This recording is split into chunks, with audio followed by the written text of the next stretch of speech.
প্রিয় দর্শক, আজকে কথা বলতে চাচ্ছি যে বিষয়টা নিয়ে, সেটি হলো অ্যান্টিবায়োটিক রেজিস্ট্যান্স। অ্যান্টিবায়োটিক রেজিস্ট্যান্স মানে কি?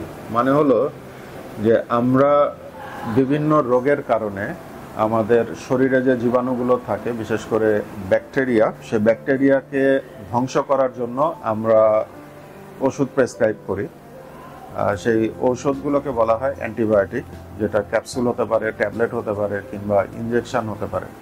যে ধরনের রোগে কিংবা যে সমস্যায় যদি কোনো জীবাণুর উপস্থিতির ব্যাপার না থাকে, অনেক ক্ষেত্রে দেখা যাচ্ছে আমরা সেখানেও অ্যান্টিবায়োটিক দিয়ে দিচ্ছি।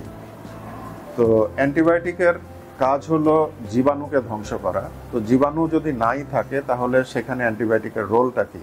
কোনো কাজ নেই।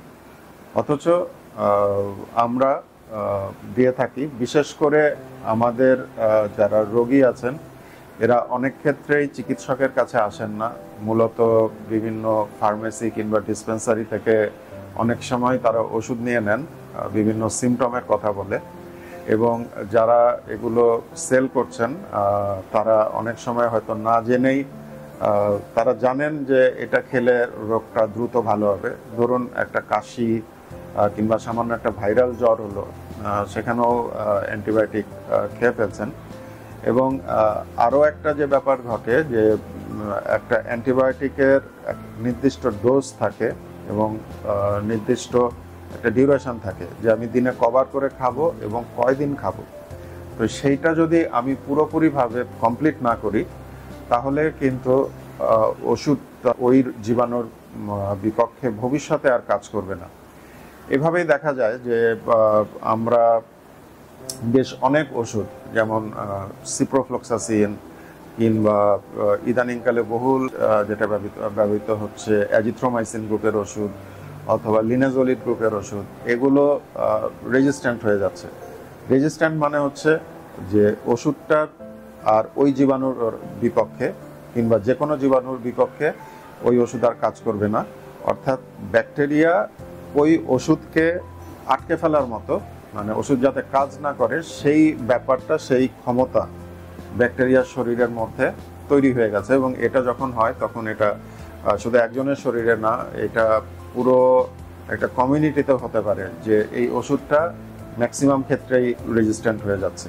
আমরা অ্যাজ এ ভাস্কুলার সার্জন আমরা যে রোগীগুলো পাই, সেখানে যেমন আমাদের কাছে গ্যাংগ্রিন নিয়ে আসে, কিংবা ভেরিকোজ ভেনের সাথে আলসার নিয়ে আসে, ডায়াবেটিক রোগীদের ফুট আলসার, কিংবা যে কোনো একটা জায়গায় কেটে গেল অ্যাক্সিডেন্ট কিংবা অন্য কোনোভাবে রক্তনালী কেটে গেল, সেখানেও একটা ইনফেকশনের সম্ভাবনা থাকে।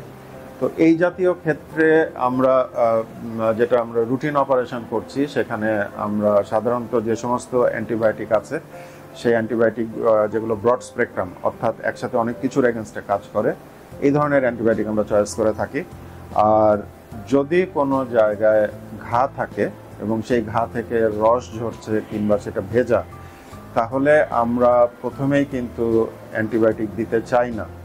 বিশেষ করে যেটা নর্মাল প্রোটোকল, যে সেই রস থেকে পরীক্ষা করে, যেটাকে বলা হলো কালচার অ্যান্ড সেন্সিটিভিটি, সেই টেস্ট করে সেখানে যদি কোনো জীবাণু ধরা পড়ে এবং সেই জীবাণু কি অ্যান্টিবায়োটিকের দ্বারা সেই জীবাণুটাকে ধ্বংস করা সম্ভব, সেই রিপোর্ট অনুযায়ী আমরা অ্যান্টিবায়োটিক দিয়ে থাকি।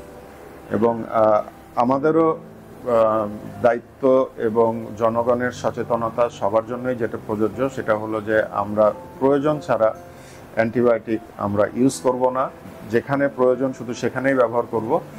এবং যখন আমরা ওষুধটা খাচ্ছি, একজন চিকিৎসক যেভাবে এটাকে প্রেসক্রাইব করবেন, যে কয়দিন যে ডোজে খেতে বলবেন, আমরা সেই ডোজটা কমপ্লিট করব।